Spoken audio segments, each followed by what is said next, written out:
আসসালামু আলাইকুম। অনেকেই শুনেছেন বা জেনেছেন যে 14 অক্টোবর থেকে উইন্ডোজ 10 আর আপগ্রেড হবে না বা অফিসিয়ালি সিকিউরিটি আপডেট করবে না। এর মানে হলো এখন থেকে উইন্ডোজ 10 ব্যবহারকারীরা কিছু গুরুত্বপূর্ণ নিরাপত্তা ও পারফরমেন্স জনিত সমস্যায় পড়তে পারেন। সেটা হচ্ছে আপনার মাইক্রোসফট উইন্ডোজ ডিফেন্ডার সেটা নতুন ভাইরাস ধরতে পারবে না, তারপরে ভাইরাস প্রোটেকশন আপডেট দিবে না।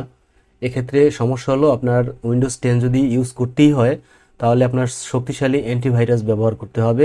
যেমন আপনি ক্যাসপারস্কি ব্যবহার করতে পারেন, ইসেট ব্যবহার করতে পারেন। এটা ব্যবহার করলে আপনি অনেকটা ভাইরাস থেকে মুক্ত থাকতে পারবেন এবং অজানা লিঙ্ক যেগুলো আছে, অর্থাৎ আপনি যে লিঙ্ক সম্পর্কে আপনার আইডিয়া নেই সেই লিঙ্কগুলোতে আপনি প্রবেশ করবেন না বা ক্লিক করবেন না, তাহলে আপনার তথ্য হ্যাক হয়ে যাওয়ার সম্ভাবনা থাকবে। এছাড়াও উইন্ডোজ 10 আপডেট বন্ধ করলে আরেকটি সমস্যা হবে যে আপনি নতুন নতুন কোনো সফটওয়্যার যদি ইনস্টল করতে চান সেগুলো করতে পারবেন না, কারণ নতুন সফটওয়্যারগুলো ইনস্টল করতে হলে উইন্ডোজ 11 আদলেই কিন্তু সেই সফটওয়্যারগুলো তৈরি করা হবে, যে কারণে আপনি 10 আর ইনস্টল করতে পারবেন না। সেক্ষেত্রে গেমস হতে পারে বা অন্য কোনো সফটওয়্যার হতে পারে।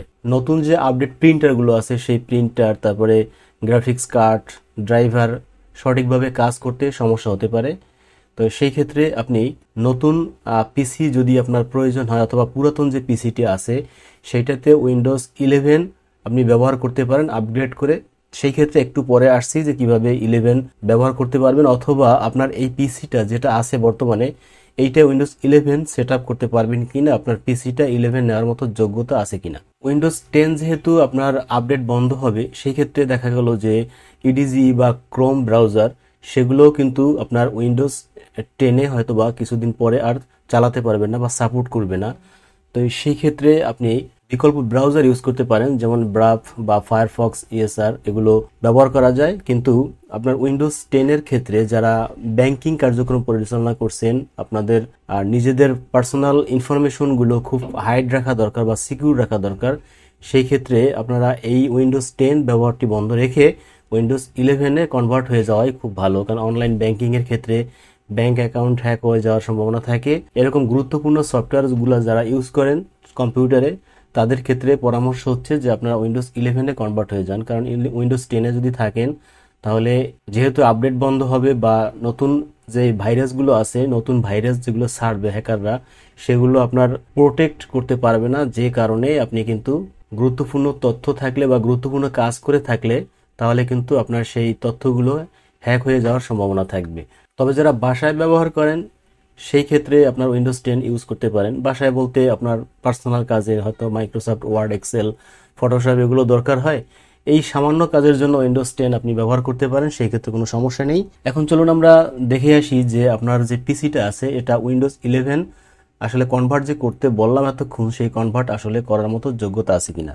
এই ক্ষেত্রে আমি ডেসক্রিপশন বক্সে একটা লিঙ্ক দিয়ে রেখেছি, সেই লিঙ্কটা কপি করে, যেমন আমি এখানে কপি করে রেখেছি, আমি কপি করলাম, তারপরে আমি ব্রাউজার ওপেন করলাম, আমরা এখানে পেস্ট করে দেই, তারপরে এন্টার দিয়ে দেই। দেওয়ার পরে দেখেন আমাদের এখানে একটি লিঙ্ক বা একটা অ্যাপ ডাউনলোড হয়ে গেছে।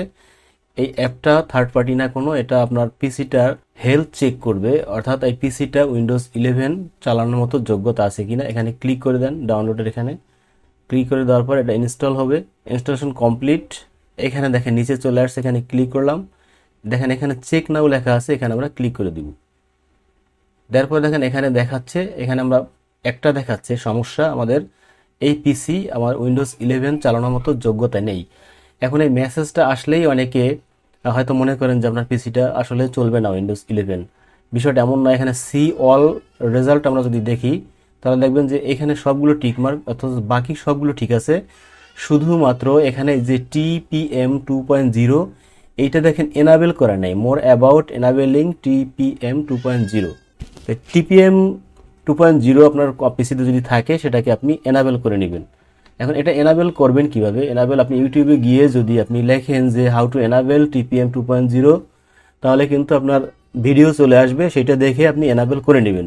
এছাড়াও উইন্ডোজ 11 এই চেকিং ছাড়াও যদি আপনি আমি না চেক করব না, সেই ক্ষেত্রে কি কি প্রয়োজন আমাকে একটু মৌখিক বলেন, সেই ক্ষেত্রে আপনাকে মৌখিক বলে দিতে পারি। যেমন আপনার প্রসেসর 1 গিগাহার্টজ বা তার বেশি গতির থাকতে হবে, মানে 64 বিট প্রসেসর থাকতে হবে, অন্তত ডুয়েল কোর থাকতে হবে। তারপরে যে টিপিএম 2.0 সেটা সমর্থন করে বা সেটা সাপোর্ট করে এরকম থাকতে হবে। তারপরে আপনার র্যাম কমপক্ষে 4 জিবি থাকতে হবে। তবে র্যাম যদি ভালো সাপোর্ট পেতে চান তাহলে আপনার 8 জিবি লাগবে। তারপরে আপনার স্টোরেজ যে আছে সেটা 64 জিবি থাকতে হবে মিনিমাম। সিস্টেম ফার্মওয়্যার এটা আপনার কিন্তু যে সিকিউর বুট সাপোর্টেড থাকতে হবে, টিপিএম ভার্সন 2.0 এটা থাকতে হবে। আর গ্রাফিক্স কার্ড এটা লাগবে আপনার। তারপরে মনিটর কমপক্ষে 9 ইঞ্চি থাকতে হবে। এখানে দেখেন অনেকগুলো ক্রাইটেরিয়া দেওয়া রয়েছে। এটা থেকে আপনি দেখতে পারেন যে আপনার পিসি আসলে এটার যোগ্য কিনা। এখন পিসি যোগ্য কিনা, পিসি আমাদের কন্ডিশন কি সেটা বুঝবো কিভাবে? সেটা বুঝতে হলে আমাদের চলে যেতে হবে দিস পিসিতে, রাইট বাটন ক্লিক করে তারপরে প্রপার্টিসে ক্লিক করব। করার পরে দেখতে পাবেন যে এখানে আমাদের পিসিতে কি কি রয়েছে। এখানে আমাদের 8 জিবি র্যাম রয়েছে, তার প্রসেসর রয়েছে এখানে 2.90 GHz, এটা দেখেন রেডি আছে। এখানে আমার কিন্তু 1 GHz প্রয়োজন। গ্রাফিক্স কার্ড আছে 2 জিবি, তারপরে স্টোরেজ আছে 1 TB। অর্থাৎ এখানে সেই টিপিএম 2.0 আমি যদি এনাবেল করে দেই তাহলেই কিন্তু আপনার আমাদের পিসিটা উইন্ডোজ 11-এর জন্য যোগ্য হয়ে যাবে। উইন্ডোজ 10 এবং উইন্ডোজ 11 নিয়ে আপনাদের মনে যে সমস্যাগুলো ছিল, যে প্রশ্নগুলো ছিল, আশা করি কিছুটা হলেও আপনারা সমাধান পেয়েছেন। ভিডিওটি কেমন লেগেছে কমেন্টসে জানাবেন। ভালো লাগলে লাইক দিয়ে দেবেন, সাবস্ক্রাইব করে দেওয়ার জন্য অনুরোধ থাকবে। সকলে ভালো থাকবেন। আল্লাহ হাফেজ। আসসালামু আলাইকুম।